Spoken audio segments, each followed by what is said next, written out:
Welcome to Interesting People. My name is Tom Lorentzen. I'm the host of the show, which is filmed under the auspices of the Chabot Los Positas Community College District in Hayward, California. My guest today is Diane Urban, who is the Chief of Police here in Hayward. She was born in Los Angeles and raised in Eugene, Oregon. Raised on a farm and has some interesting background on her life growing up there in Oregon. She earned a Bachelor of Arts degree at California State University, East Bay, and a Master of Arts degree at Boston University. She's a lifelong equestrian and athlete, including being a discus champion, an NCAA discus champion, who came close to participating in the 1984 Olympics. She was a law enforcement officer in San Jose for 25 years, which included becoming the first female member of the SWAT team and rose to the number 2 position as Assistant Police Chief. She was appointed to be Chief of Police for the City of Hayward in 2011, becoming the 8th female Chief of Police in the Bay Area and the 23rd in the state. Once elected, she stated she had spent her whole life preparing for this opportunity. And that is the first thing we're going to discuss, is preparing for this opportunity, followed by her experiences and views on law enforcement, including trends and challenges. Welcome to Interesting People, Chief Urban. Tom, thank you so much. Thank you for being here. So you were born in Los Angeles, and whereabouts in Los Angeles? I was actually born in Torrance at the Queen of Angels Hospital, which I understand is now a medical clinic. It's no longer a hospital. Okay. And how long did you live in Los Angeles and Torrance? Just until I was 6 years old. 6 years old. And then you moved to Oregon. We did. My dad was preparing to retire from the Los Angeles Police Department, and he wanted to get us out to the country, so we moved to a little town outside of Eugene called Junction City. Junction City. From Los Angeles to Junction City, Oregon. That was a big change. Yeah, but when you're 6 years old, you know, I'm not sure, you know, how much, you know, you really notice that. I mean, the big difference was just being on a ranch and being able to have a horse and for the first time. So did your dad have a farming background or a ranch background at all? Or? Oh, no, not at all. He actually moved to Oregon and opened up a fish and chips restaurant. So he bought the ranch, I think, so that, you know, my sister and I would have a place to run around and grow up in a, you know, sort of healthy outdoor environment. But we didn't really ranch the property. We grew hay, but it was more of an opportunity for us to have livestock. Okay. And you developed an affinity for animals then, and horses in particular? I did, definitely. I got my first horse. I must have been about, oh gosh, maybe seven or 8 years old. His name was Dandy, and he was an old circus horse. And when I say old, he wasn't really that old, but that had been his former job as a horse, was to be a circus horse, and he was used for vaulting, so acrobatics had been done on him. So he was very calm and you know, sort of broad-backed. He was a large pony, you know, pony of America. So he was moderately sized and just my best pal growing up there. Ah, very interesting. So did you have other animals then too? We did. We really raised all of our own food there. We had chickens. We used them for eggs and also for chicken. Okay. And we had cows, and then annually we would raise pigs and lambs, and all of them were raised to eventually be brought into our freezer for our food. Now, how many years was your dad with the Los Angeles Police Department? Was it the Sheriff's Department? No, it was the police department. He was with LAPD for 20 years. He started there with, he's now passed away, but a very famous chief there, Darrell Gates. Sure, I remember him. Right, so he, 1948, and my dad was, if you've ever read the old Joseph Wamba book, The New Centurions, my dad was one of the new Centurions. He was the new breed of articulate, educated, a more professional police officer, and he is very much quite proud of that. Did he talk a lot with you and your sister growing up about his experiences in law enforcement? That was definitely the talk of the dinner table. He would tell all kinds of tales of his excitement when he was a motor officer. My dad was very proud that he was 17 out of his 20 years he spent on motors, and he and his partner worked the Pacific Palisades area. There's a pass there called the Sepulveda Pass, which was renowned for fatal traffic accidents involving alcohol. And so my dad and his partner pretty much like wrote the drunk driving laws back in the day. He told me that in order to arrest somebody for drunk driving, he wrote about 11 pages, typed about 11 pages single-spaced on a report. And they lowered the death toll there exponentially. He and his partner worked swing shift out there, and he's really very, very proud of his time with the police department. You had referenced to me at one point that you were kind of fearless as a child. Was that a trait in your family, or is it you that just developed a sort of a fearless attitude? Well, I was a bit of a key latch kid. You know, when my dad retired and we moved out to the ranch, they worked a lot at the restaurant.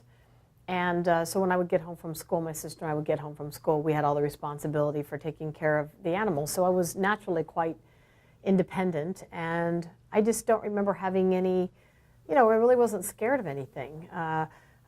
My pony Dandy that I talked about, you know, he had a big, broad, flat back, and I used to stand on top of his back, and I would hold on to his mane as he was galloping, and then I would stand up with no hands and ride him at a full gallop across the field. And I think back now, and it actually gives me butterflies in my stomach. But you know, at the time, it was exhilarating and exciting, and yeah, it was a lot of fun. And my best friend, my childhood friend Daphne, she and I would blow up the rubber raft, and we had a creek that ran through the middle of our 25 acres, and we would put our raft in the creek, and we would float around, and in the summertime we would take our horses and we would go swimming, and I mean swimming, like the horse's head was the only thing above water. We would just be floating, and you know, I had a lot of independence, and so probably not a lot of parenting, but a lot of independence. And you know, we never did anything wrong, but we were out exploring the world, and you know, doing what two young girls do with their horses, and that's riding and singing and just having a great time. Sounds like you had a pretty good childhood in Oregon. It was good, but it was a lot of responsibility. We didn't have any water in our barns, and so all of our water was carried from the ranch house out to the barn by hand. And so people often ask me where I get my strength, and I said I think it's from carrying water buckets and cleaning chicken coops at a young age. I mean, when I say we did all the chores, we did all the mucking of the animal stalls, all the hauling of the water, all the care of the animals, and you know, it's 7 days a week. And it's just what, you know, you balanced it with school and everything else. And so my parents worked all the time, and so that's just what I did. That's just how it was done. Yes. Do you think that sense of responsibility to then helped you as your career went on in law enforcement? I do. You know, my dad and mom both worked really hard, but my dad in particular instilled a work ethic in us that, you know, if you want to succeed, then you have to put the effort in. And I often tell the story, I actually picked raspberries and strawberries and green beans during the summertime. That's how I made pocket change. That's how I paid for extra equipment that I wanted for my horses or clothing. And I was working in the raspberry fields, and I was young, maybe 9 or 10 years old, and it was a typical cold, wet Oregon day. And the young people always got the rows that had already been picked by adults who had to make a living, and so we would have to, you know, thumb through the big heavy branches and the brambles, and they would water them. And so, you know, I'm in my Levi's, soaking wet, cold summer day. It was a cold summer day in Oregon, you know, get that fog. And my girlfriend and I, we snuck off the field, and we went to a farmer's house and asked if we could use his telephone. And I called my dad. I was sniveling on the phone. I was crying. Hey, you got to come pick me up. I'm wet and I'm cold, and you know, there's no berries on the thing, and you know, I'm being abused. And you know, it was one of those significant emotional moments. My dad said, I'll come pick you up, but before I do, I want you to really think about this moment in time and whether you're going to quit. Because if you're going to quit this, what else will you quit in life? And I mean, I'm like 10 years old, and now, you know, I'm in my 50s, and I still remember that phone call and that phone conversation. And I told my dad, yeah, I've changed my mind, you know, don't pick me up. And I dragged my girlfriend, Daphne, back to the fields, and we finished out our work day. And I think that's the last time I ever tried to get out of any work. I mean, my dad was pretty merciless when it was, hey, you agree to do something, you do it. Do it right or don't do it at all. And that was rough work, because I tried that once in college with some buddies, and I lasted one day. That's hard work. It work is in the hard. field. It is hard work, but you know, it makes you appreciate, you know, all the opportunities that one has. And I knew for sure, even at a very young age, that I didn't want to be a berry picker. And that maybe there was something else on the horizon for me. At what point did you come to the Bay Area here? How did you go to high school in Oregon, or did you come out down here prior to that? We moved in between my 7th and 8th grade year, Okay. and so my dad and mom opened up an alarm company in the Bay Area called Sonatrol, which uses microphones. And my dad's, you know, sort of experience in law enforcement led him to being a big sort of negative person towards alarms, because most of them are false. But what he liked about this company is that it used microphones, and you could actually hear what was going on. You could hear the burglars. And so when he looked at what area for his franchise that he wanted to buy, he wanted a thriving community, and very important to him were good schools. That was very important to both my mom and dad, that we get a good education, particularly since my sister was in high school and I was going to be going into high school very soon.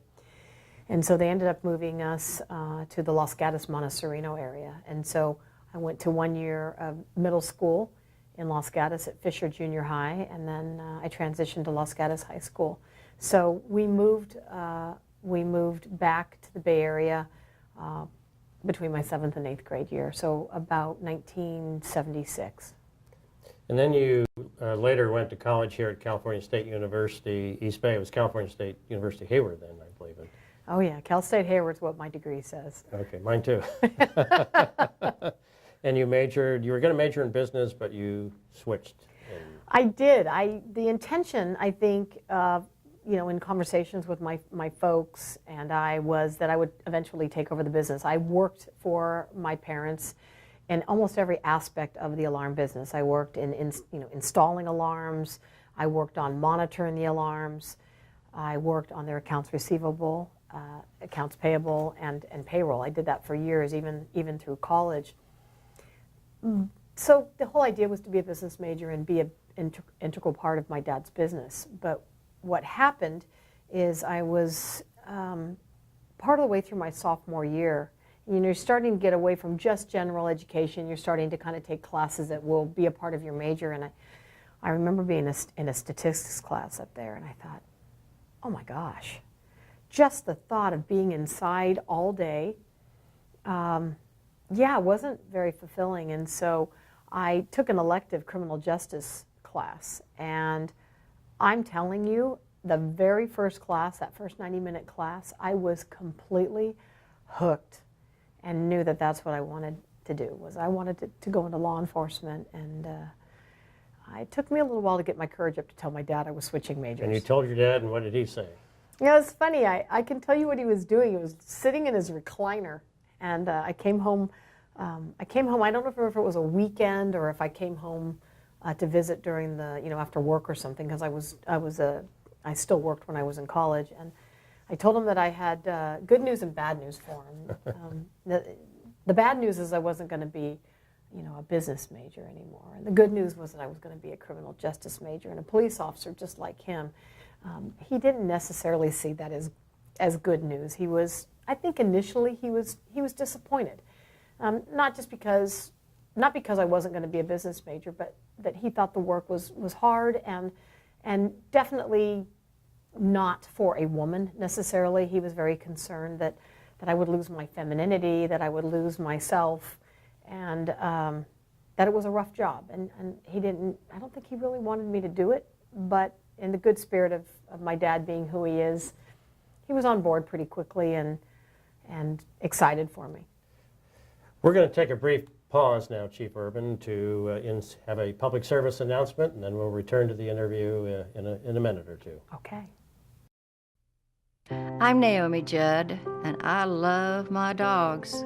But disasters like hurricanes and floods and tornadoes can leave pets and other animals injured, abandoned, or lost.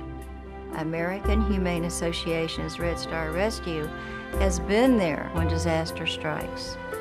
To learn how you can protect your entire family, go to AmericanHumane.org. www.interestingpeople.org.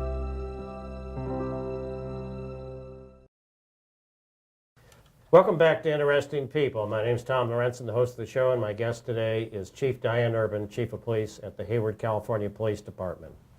We just talked about you majoring then in law enforcement at California State, Hayward, now California State University.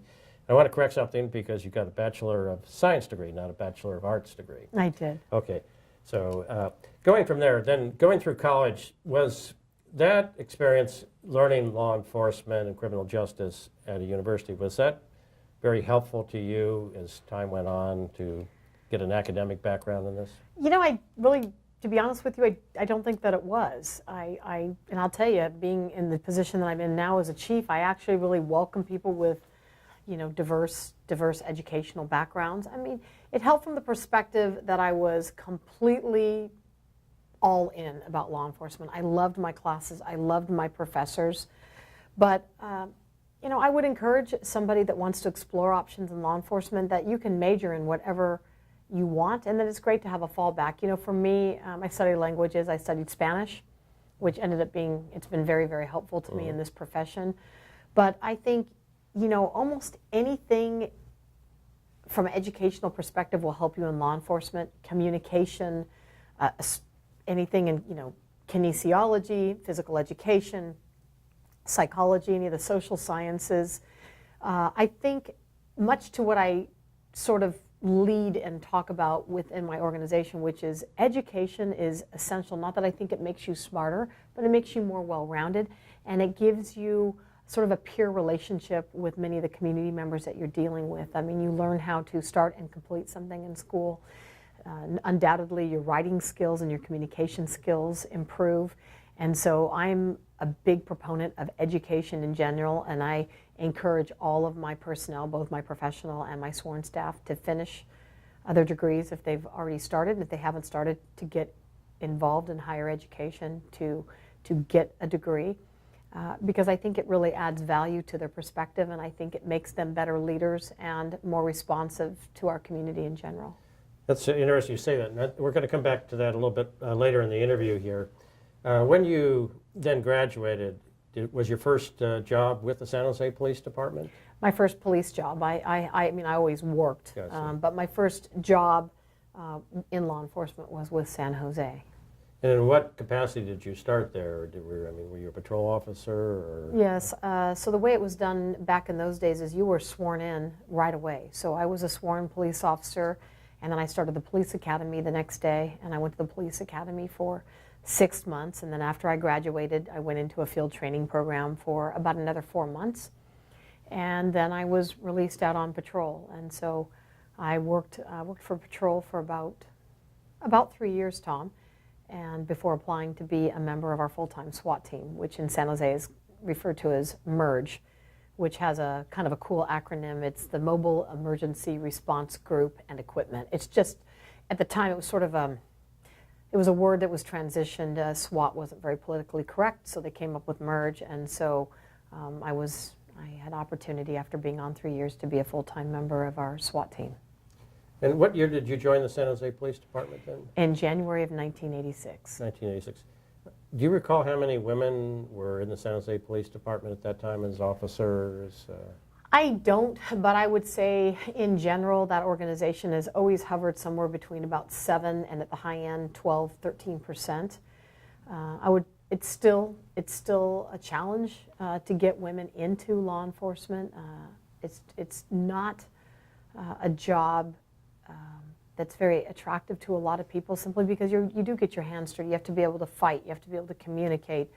You have to be willing to work shift hours. So it's not a traditional woman's role, but I would argue that it's not a traditional role for most different ethnicities as well. And of course, with what's gone on in the media, it's not necessarily a sought-after profession, which for me is heartbreaking, because I don't think that there is a more noble profession than being a public servant. After you were in the San Jose Police Department for a while, you also joined the Mounted Police Unit too, as well? Or? Yeah, I had a lot of different jobs there. After I got promoted to sergeant, I worked the streets as a patrol supervisor and then as a field training sergeant. So I oversaw the officers that were going through the training program. And then eventually myself and another sergeant, we oversaw our full-time horse-mounted and parks unit. So that was a pretty cool job. It was off-site. Our stables were off of Tully Road, off the 101 in Tully Road. And we had about 10 acres out there and a huge barn, and we had about 18 police horses and 12 officers that worked mounted patrol, and then 4 officers that worked in the parks and in the four-wheel drives. Unfortunately, both those units have been disbanded over time, but that was pretty great to oversee all of the community policing projects. I mean, horses are an incredible tool for law enforcement. I think officers are more approachable. People want to come up and touch the horses, and so the officers are able to engage in conversations, and there's no barriers, right? So even people that would never approach a police officer, maybe someone that's done time incarcerated, but kids, young people, old people, people that don't speak the same language, animals seem to just bring people together. And so I would say that it was as good for the community as it was good for the officers, because you tend to kind of look at life through a little knothole. You see a little bit of the bad part of society as an officer, and when you ride horses, you get exposed to a lot of schools, kids, community events. It's a very different job. It was really fantastic. Now, am I correct that you were the first woman to join the Department of Vice and Intelligence? Is that the correct term in San Jose? Or? I was the first woman, and I was actually in the intelligence unit. I worked the organized crime desk. Not very long. I was only up there about a year before I got promoted to sergeant. So yeah, that was a very neat job. We had several desks. We had prison gangs and motorcycle gangs and organized crimes and Asian gangs, and our unit provided important intelligence that might impact the community for threats. And at one point you volunteered to become a sniper. Is that correct? Oh yeah, I was actually selected to be a sniper when I was on the merge team. Each person on a SWAT team has a role. Some people are entry personnel, some people are snipers, some people are perimeter. So I was selected as a sniper on the merge team. Boy, you were selected as a sniper. I don't know anybody that's ever been selected as a sniper. What qualities or how? Well, it's not as scientific as you might like to think. Back when I was in merge, sort of the prestigious thing was to be on the entry team, to carry a submachine gun and kick the door. Being a woman on the team, I think that there wasn't a tremendous amount of acceptance having a woman on the team, and so maybe for me to be selected as sniper kept me as far away from them as possible. I don't know, but it actually worked out really great. I got some training. I got sent to a school, and that was hosted by the FBI. It's Cal State Monterey now, but at the time it was Fort Ord. Yes. And I got some phenomenal training that was hosted by the FBI, the Marine Corps, and they had a Navy SEAL instructor there, and there were 4 of us that were sent to the school, but unfortunately for the other 3 people from my department, they didn't pass the physical agility test that was a requirement, and so I ended up being the only one that got the training initially.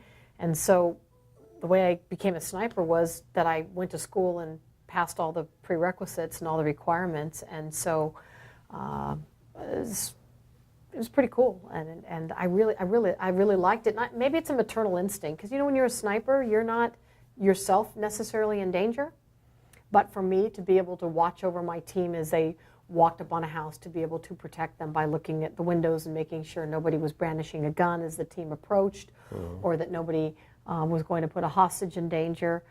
I can't think of a better job. I mean, it was fantastic. It sounds like as your career with the San Jose Police Department was developing, that you worked your way up the old-fashioned way, job by job, it sounds like. The SWAT team, then being selected to be a sniper, mounted police, patrol. So it seems like you were just always being promoted up the ranks one by one. Is that a... Yeah, you know, and every police department that I know of has a formal testing process. So I never picked jobs per se that would get me promoted. I really did what was interesting to me.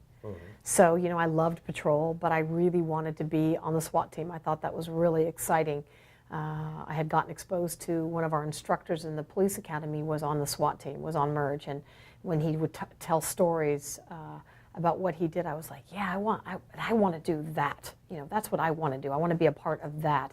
And then I had been an equestrian my whole life, and I thought, I want to be a police officer and ride horses. And I had incredible opportunities presented to me, including riding in an inauguration parade on a horse.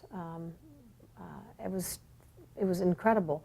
But I always had to test. So, you know, I tested a very onerous testing process. You have to be responsible. I kid you not, the stack of books is about 5 feet high that you have to study for a promotion exam. And the toughest transition is from officer to first line supervisor to sergeant.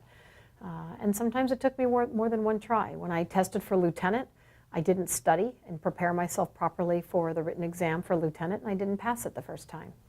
And so, you know, I tested for each of the ranks, and I just worked my way up through each of the ranks. And you know, it was never like an intention to be a chief of police. I was having fun.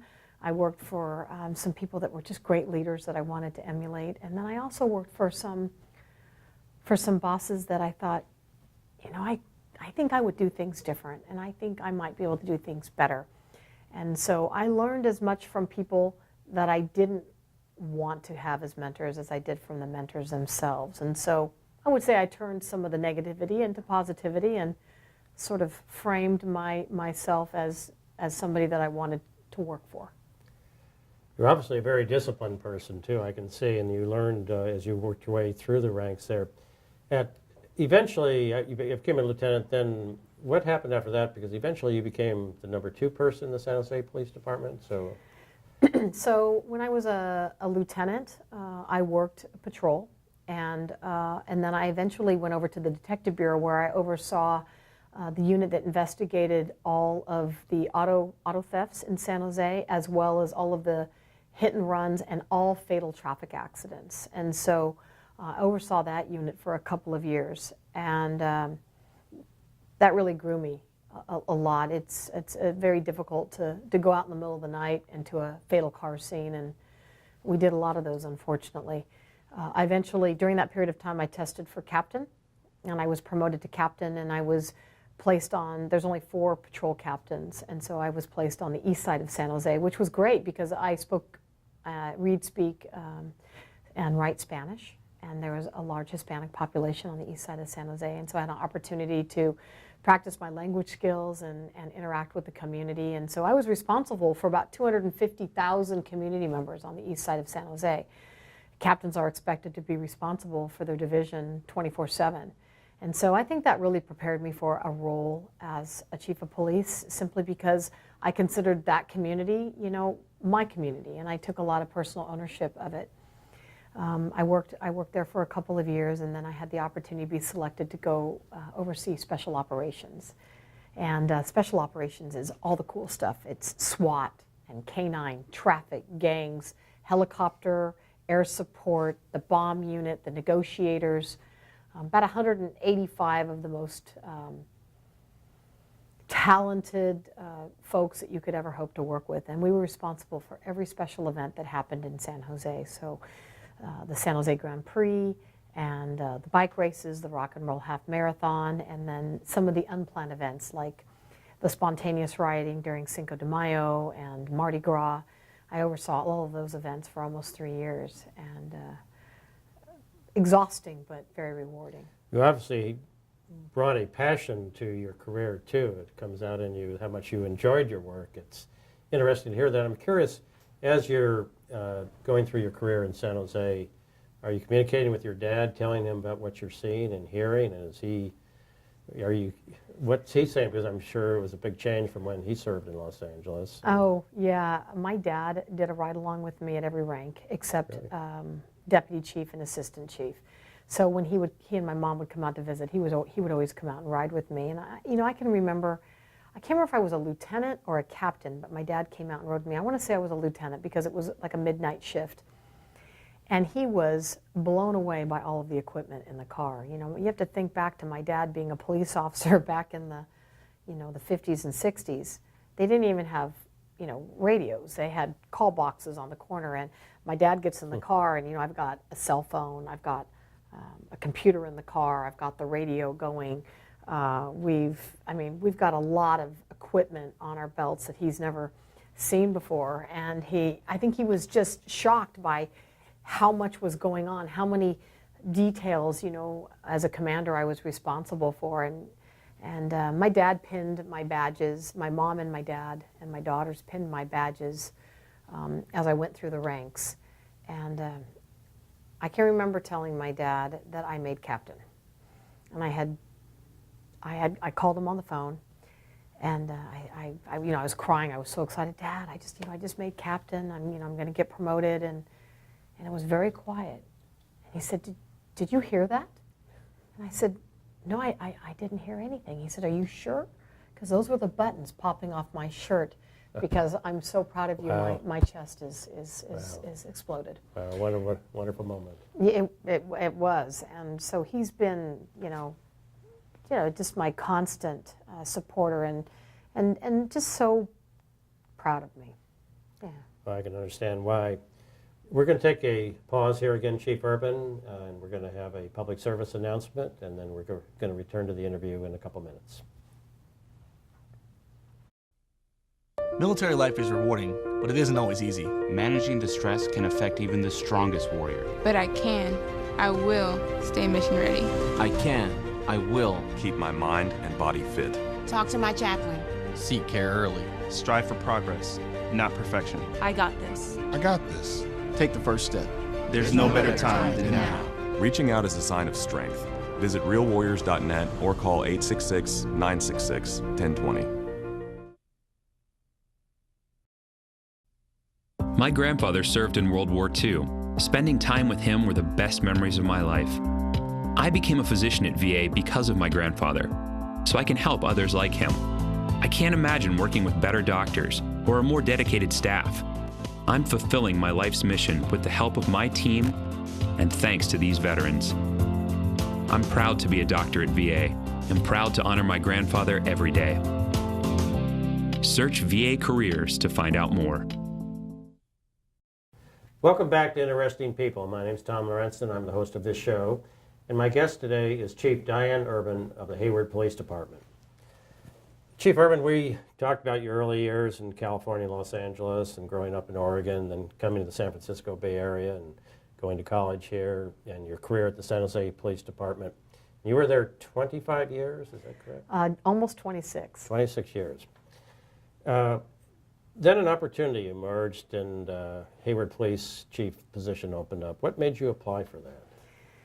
Well, I was the assistant chief, so I was the number 2 at San Jose at the time, and I was working for Chief Chris Moore, who had been, a forever friend. We actually came on at the same time back in 1989, but he was a lateral that was coming from Berkeley, and I was just starting the police academy, and so we had a long time friendship over the years, and it was just kind of one of those moments when I realized I'm ready to be a chief. And as much as I loved San Jose, I just felt like it was time to spread my wings. And a friend of mine told me that there was an opening here, and that I had gone to school here. It'd be a great fit. That it was a lot like San Jose, and so I came up to Hayward and spent some time. And what I love about Hayward is I love all the diversity. Right, there's over 50 languages spoken here.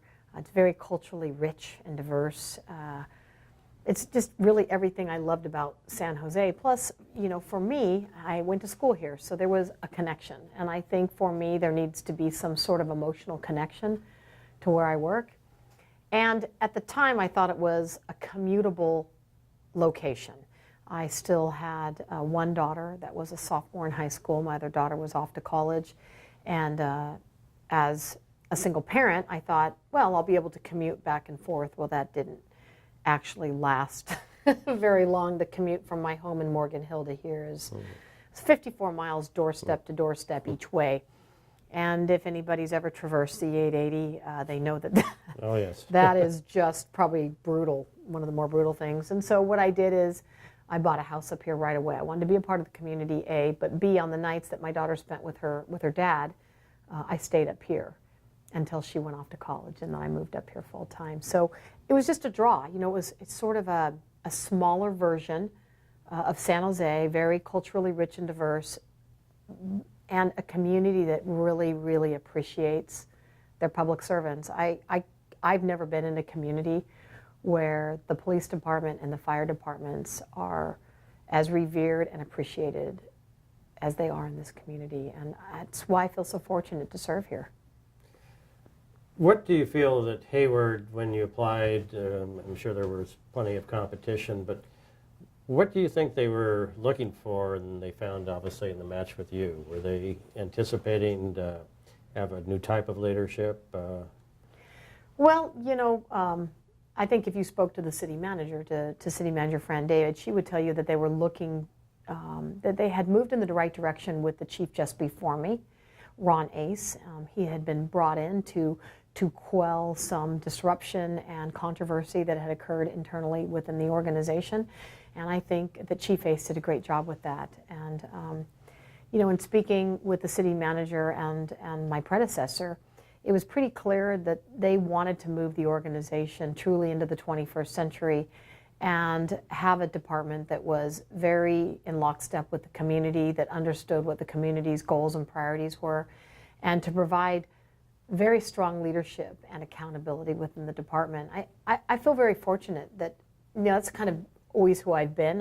I'm about holding people accountable, and I'm about succession planning, and I'm about community partnerships. And so I think one of the reasons that we do as well as we do is because we're in many ways light years ahead of where other organizations are.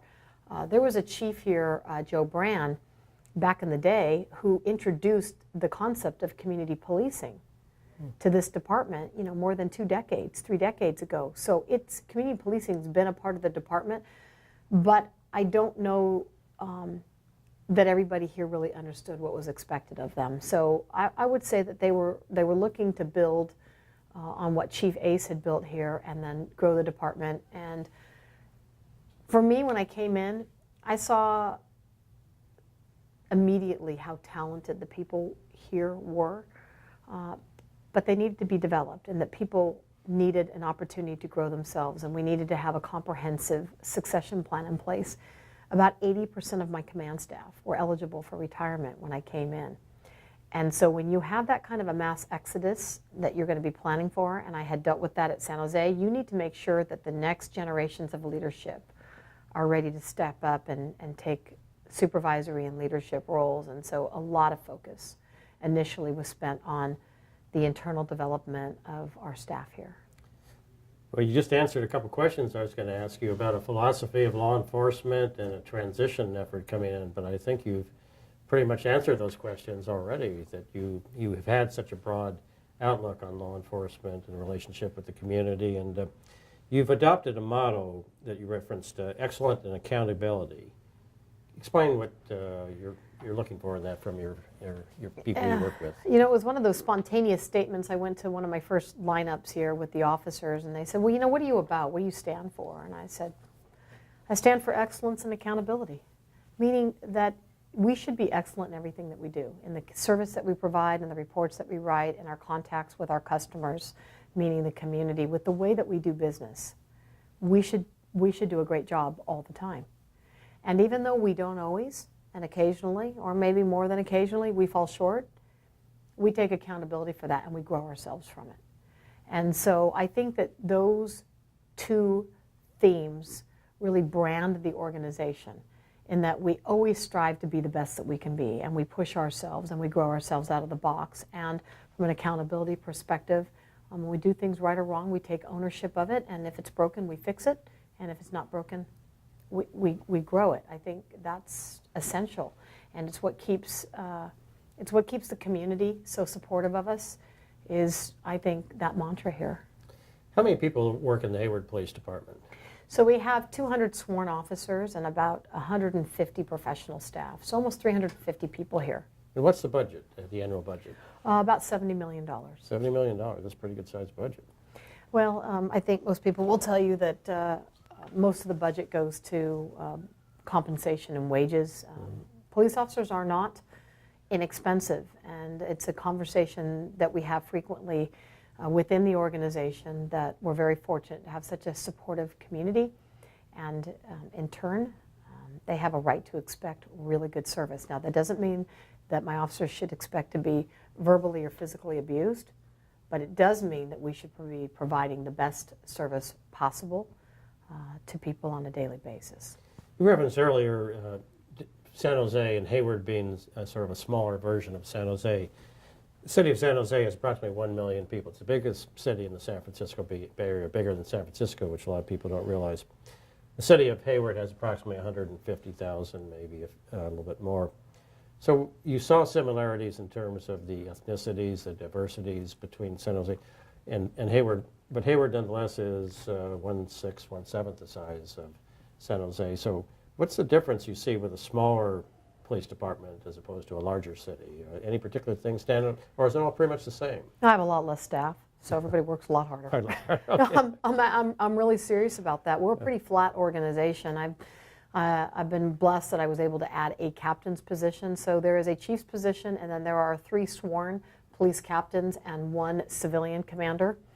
And so it's myself and 4 other members that run all the operations of this organization. So we're a relatively flat organization. We have a much lower ratio of command staff as compared to other police departments, but it works really well for us. And you know, the population during the day grows exponentially, and during the commute hours, there's easily a 250,000 people here, easily. And you know, when they call it the heart of the Bay, that's because every major freeway in Northern California comes through Hayward, and that raises our population and our calls for service. And I want to share a fact with you that it might be shocking to the viewers. In San Jose, I oversaw our Police and Fire Communications Center as both a captain and a deputy chief there. And a community of 1 million people, about 1 million calls for service a year. That's a lot. Okay. In Hayward, 160,000 people, 366,000 calls for service. That's more than 2 calls for service from every household in Hayward. And you think, well, is the crime higher in Hayward? And I would argue that's not the case at all. We have such good relationships with the community. I think they feel like they can call about anything, and they do. Oh, we get calls about everything from Johnny won't do his schoolwork to can you recommend a good plumber? But the fact of the matter is my communications center is exceptionally busy, and we're very fortunate that with the recent passing of Measure C last year, we're in the process of actually adding 8 new positions to our comm center as call takers, and we're hoping to be able to increase the level of customer service, because that's a lot of calls for service for a city this size. At one time I attempted to become a police officer myself, and I was living in Reno, and I applied, went through the physical test and the mental test, and was ranked high, and they called me in for an interview right away. I was rejected 2 years in a row, because this was about 1972-3, because the primary reason was I was a college boy. Now, years later, how education is such a integrated part of the profession of law enforcement. It's fascinating, that change and the approach to community relations.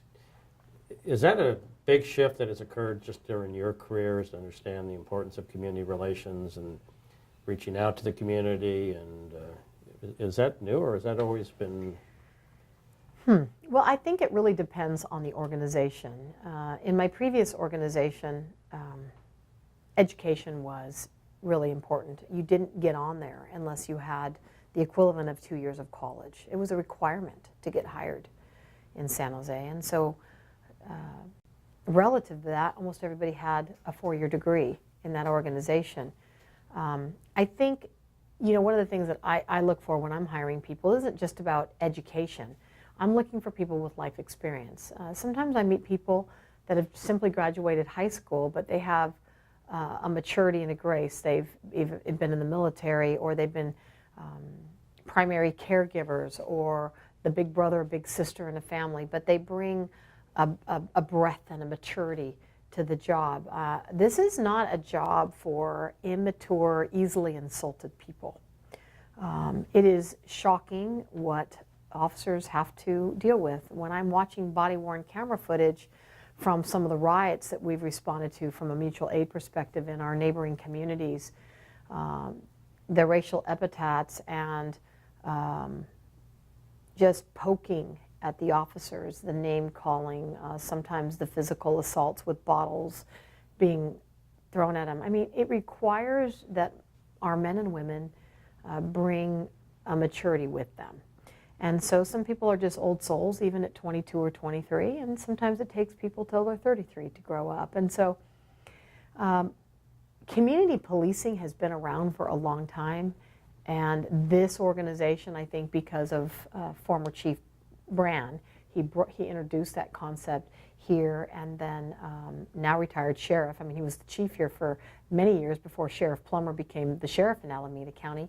He had a big philosophy about customer service and supporting the public and community policing. That's just who Charlie Plummer is. And so we have a long history of leadership in this organization. And so therefore, it's in the fabric of the way we do business. It's not a community policing unit. It's a community policing philosophy. And so I can only speak for the two organizations that I worked with. It was a new concept. I can remember being introduced in the mid-90s in San Jose. This department was already doing it and living it long before San Jose was. And then, you know, from an education perspective, I just think that police officers have gone from being blue collar to white collar. I mean, people expect them to be articulate and well-rounded, and we go to court and we have a tremendous amount of responsibility, right? We can take people's children away, their property away, their freedom away, their lives away. And so I want personnel who have that breadth of experience, life experience. It's interesting. Have you found particularly that people with military background bring added qualities to law enforcement, or does it just not matter that much? I think it really depends on the person. We have a lot of veterans that work here. I'm a huge proponent of supporting veterans, and if they're a good fit for the job, you bet. And I think they have a leg up in that they're disciplined, they're used to being in a military, this is a paramilitary organization, so they're used to that military background, they know what's expected of them. But just because they were in the military doesn't necessarily make them a good fit. We really scrutinize our applicants very, very thoroughly. I mean, the background process is very invasive. There's everything from a polygraph to a psychological, a comprehensive medical, and a very invasive background. And so we work diligently to weed out candidates that are just not a good fit for us. I always say I'm not interested in hiring C's. I only want to hire the A's. And about 10 in every 100 make it through the process and get hired. So, and it's a shrinking pool. Most people don't make it through the background process. People have drug use, financial issues, bad behavior, and they can't overcome it. And so at some point you have to have had the maturity to not have done something so foolish that you can't get hired by a police department down the road. Interesting. Charlie Plummer was a legendary sheriff here. He's still with us, obviously, and he was sheriff here for, what, quarter of a century or more? He was, and he and I, we try to meet for lunch about once a quarter. I find him, he is just a very colorful character and a good friend. He's a really good guy. That's great. Well, Chief Urban, we're going to take a pause here for a public service announcement and then come back for the fourth and final segment of this interview. Okay. Whose idea was this? Did you think this was a good idea? Who got the paint out? Brother did?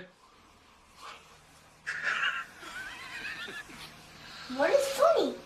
I don't think this is funny at all.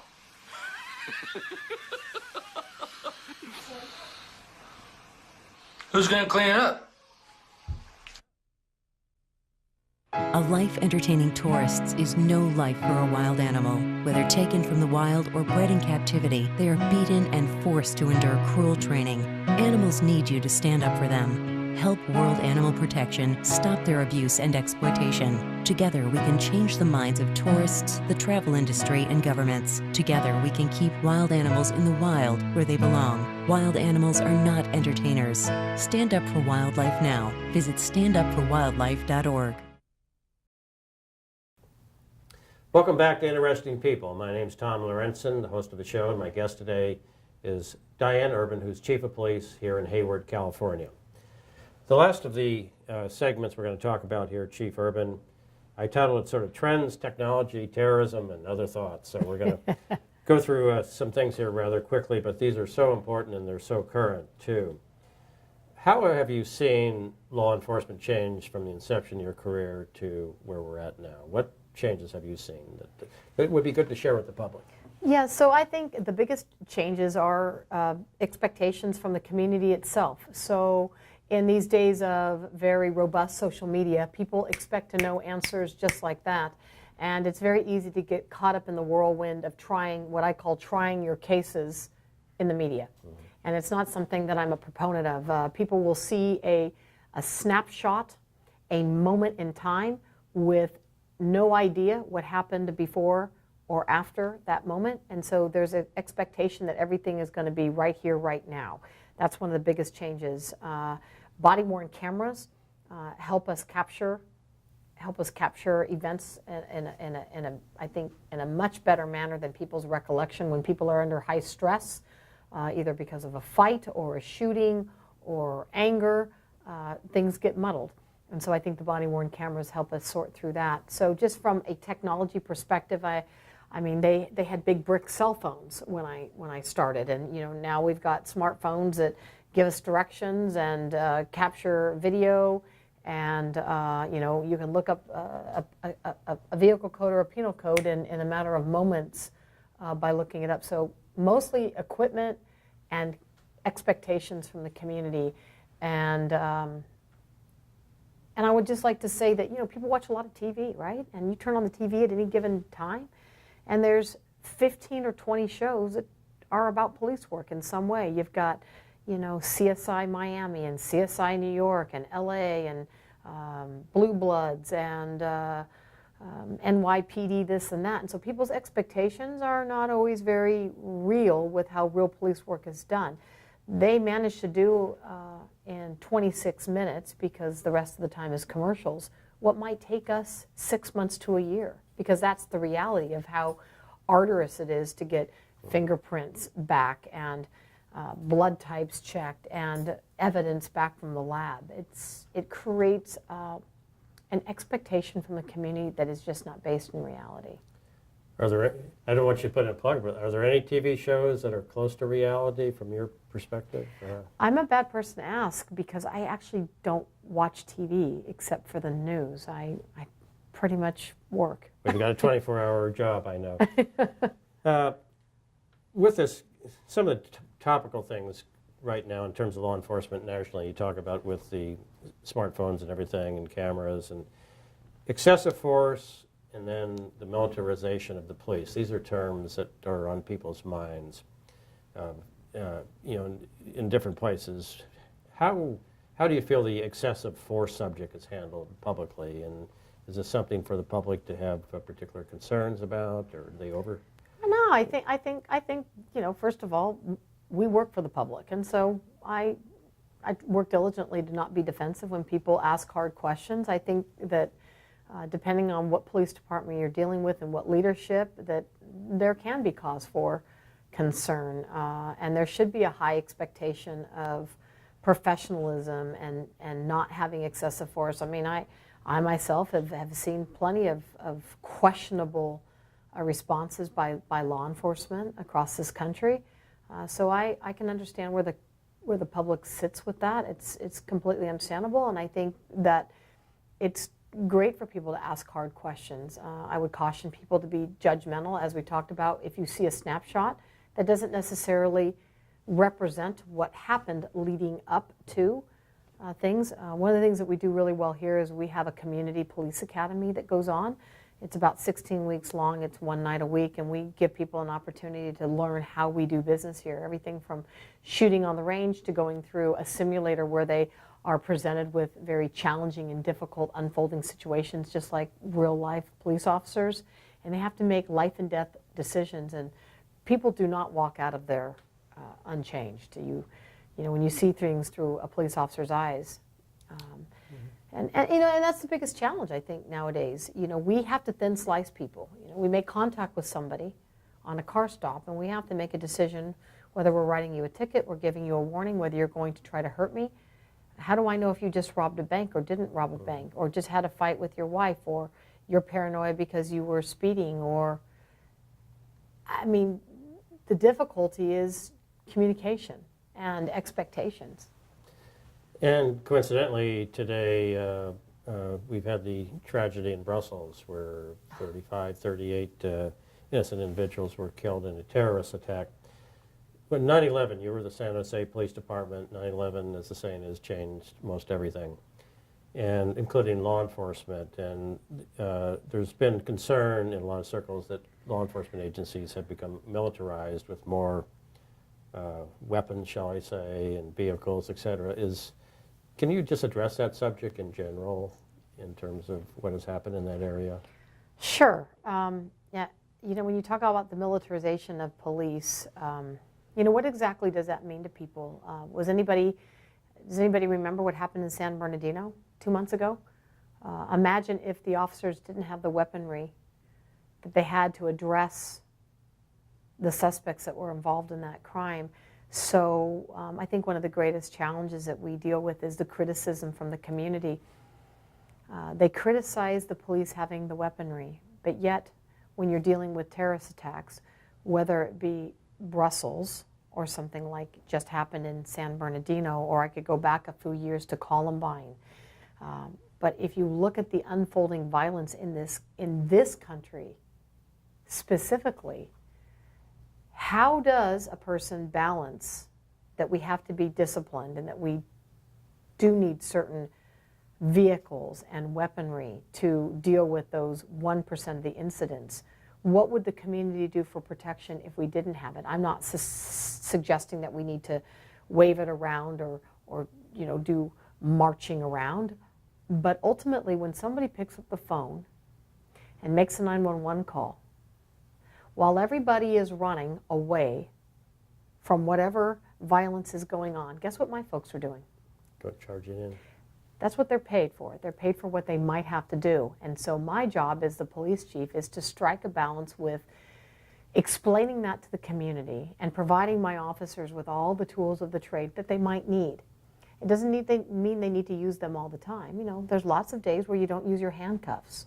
There's months and months where you don't use your baton. There's years, maybe a career where you never use your gun.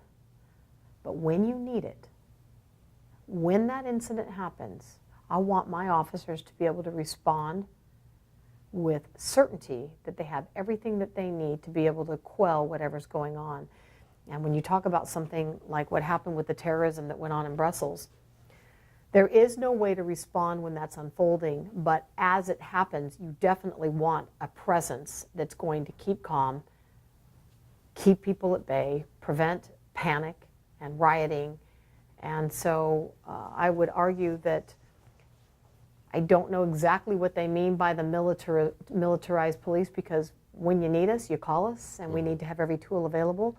But on a daily basis, we're approachable. We put on our pants and our ties and our coats just like everybody else. We're just people with additional tools. I recently saw an interview with the chief of police in Washington, D.C., who's also a lady. And, Kathy Lemon. Yes, and she made a comment which was interesting. She said that when you have a terrorist attack or a Columbine situation, the ability of the first responders, yourselves and law enforcement, to get there might be 2 minutes, 3 minutes, 5 minutes, but that the threat to the life is immediate. And then said that something about that people now may have to either fight or run first and not wait for the first responders. Can you address that subject? Is that something that is in been talked about in your circles at all? Well, we do a lot of training, both with our local colleges and with the Hayward Unified School District, because you have to figure that by the time a 911 call is in, unless there's like a school resource officer on campus, it does take some time for the police department to respond. If there is an active shooter, we're not out making a huge game plan. The officers are trained to very quickly react and go in and subdue the threat. But to the extent that the students, the teachers, the faculty, whomever, the employees, absolutely, I think that there is a responsibility to provide people with training on what they can do. They either need to lock things down, they need to seek cover, they need to escape. You can't just depend on the police department getting there quick enough, because what unfolds in those first 30 to 90 seconds might be the difference between living and dying. And I think that, like in anything in life, you have to take responsibility as a person for doing whatever you can. And there are hundreds of examples of bravery where, faculty or employees have run, hidden, locked doors down, prevented people from getting in. And I would encourage people to make sure that they understand that all of those choices are available to them, and to just wait for their knight in shining armor to come, it may not be fast enough. We're going to wrap up the interview with a couple of quick questions I'd like to ask you. One is about the overall subject of race relations and law enforcement. I'm sure its experiences are different all around the country, but can you address that subject in generality, what your experiences have been, because San Jose and Hayward have quite a bit of diversity when it comes to race and ethnicity? Yeah, I mean, we have, we're so, as I mentioned earlier, we're so fortunate. We have fantastic relationships. I have a very diverse police department. I think it's very representative of the community that we serve. I don't disagree that there are less developed police departments, if you will. They don't have as good of relationships with their community. That's not something that you start at the time that you have an incident. That's something that you have invested in, hopefully over years, in meeting with people and discussing differences and perception and having those ongoing conversations, be it with your local NAACP or your faith-based organizations. Those are regular conversations that we have here, but I think in general across the country, I don't think that I have seen racial tension, and I'm not speaking about my community, but in general, like this since I was a young girl. My dad and I were speaking about the fact that he was involved in the Watts riots down in Los Angeles, and we were speaking about how disheartening it is that we'd not seen that in 30 or 40 years. And it's really of concern. I would hope that it isn't about color, and that it's just about people having different perspectives and the ability to have a conversation about it. Any young people watching this interview with you, and they want to think about a career in law enforcement, what suggestions would you have to them, pro and con? Well, I would encourage them, regardless of how the media has portrayed law enforcement. I don't know that there's anything more satisfying or more noble than being a public servant. And it's hard for young people to think beyond tomorrow, let alone their future. But it's important just to be a good person in general, and then you have all your options available to you. So not being involved in drugs, and not stealing, and not doing things that you can never take back. Once you do certain things, there is no amount of good deeding that's going to be able to undo what you've done if you do something, some very poor life choice. I would encourage our youth to get educated, to pursue education, to volunteer, to have a spirit of altruism, to give back to the community in which they serve, instead of what is the community going to do for me? I would challenge our youth to say, what could I volunteer? Could I be a big sister or a big brother? Could I volunteer to work at an event? Could I volunteer to work at the animal shelter and walk dogs or play with cats, or be a police explorer, or work in any capacity, painting graffiti over, whatever it is in your community that's going to make it a better place to live, work, and play? I think that creates an opportunity for them down the road to see things through something other than their own eyes. I think in general, as human beings, we're kind of selfish, and so anything that we can do to give a little bit back is a big positive. With that, we're going to conclude this interview with Chief Diane Urban of the Hayward Police Department here in California. Thank you, Chief, for being on the show with us today. What an honor. Thank you so for much, being Tom. here. Thank you.